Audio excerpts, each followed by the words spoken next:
Elijah, he's a new student who joined me the second day of the second semester. My assistant principal came in and interrupted me in the middle of my diary and said, "I just want to give you a heads up.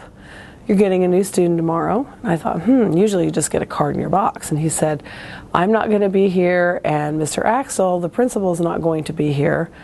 But we've got people already lined up to back you up if you need help." He has a little bit of a reputation from the school he was from before. And I thought, this could be interesting. Of course, your first reaction is back to the feeling buddies. I became terrified, scared, anxious. I had to be conscious of my own feelings and breathe and really go back to who I know I am and what I believe, and what I believe is there are no accidents, that he came into this room and this school family for a reason. This child's coming into this school family because he needs a fresh start. And so we get to give it to him now. Doesn't mean it's going to be an easy journey. Day one when he walked in, I went home to my husband and I said, "Angriest 5-year-old I've ever seen." I said, "I'm choosing relationship. I'm choosing relationship." I didn't make him comply. There were no outbursts. He just kind of stood to the side. Day two, he wouldn't enter the room past the door. He was over by the cubbies, pulling out pencils, pulling out sharp objects, and I'm, breathing. And it was obvious to the kids that he wasn't like everybody else. I had read Schubert's New Friend the day before about Spence the Spider, so I kind of front-loaded them with that. I couldn't be in the circle. I felt like I needed to be over kind of watching him, so I was teaching from a distance, my morning routine. I go, "Okay, welcome to our family." I was doing everything from a distance because I didn't want him to hurt himself or somebody else.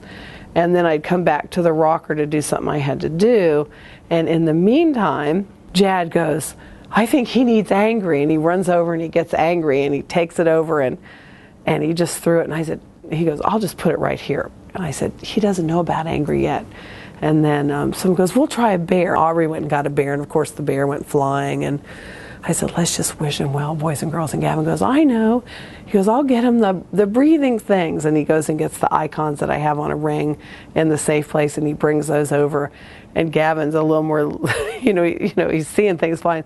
So he just kind of puts it down. And I said, "Well, you know what, Gavin, we haven't taught him yet, but he knows our intent, and we're just going to wish him well." And he was being tracked for an emotionally disturbed classroom. He'd thrown chairs and tables. He has not had one outburst since he's been here. He was actually talking to me by day 5. "Miss Hepler, look, I can do the monkey bars," or talking to the other kids. By day 10, I had to leave after his second day with us because I had planned to go on a field trip with my daughter. And I just felt prompted, even though he was really angry. He was in line for the bus, and I looked at him and I said, "Elijah," I said, "I want you to know that I have to go away for 2 days." And I took his finger out and I said, I'm going to be gone Thursday and Friday. I said, "And then Saturday and Sunday you're going to be home." I said, "But when you come back Monday," I said, "I will be here. I am coming back." And he just held on to me, and I held on and I breathed him. I said, "I'm coming back. I'm your teacher. I'm coming back." And then since then I found out that his teacher was on medical leave, and he's had revolving subs at his other school, so he never had a consistent teacher. He never had a routine.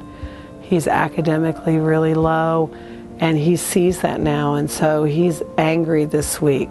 Again, non-responsive, but we're just going to keep digging in and wishing well. I see the power of positive intent in this child in a huge way, and I just am so grateful for conscious discipline, because I know if I didn't have it, the old me would have, because of my fear of what he would do, felt like I would have to make him behave, and then he would have reacted. And I just thought, you know what, what's more important, being right or being in a relationship? And I'm choosing relationship.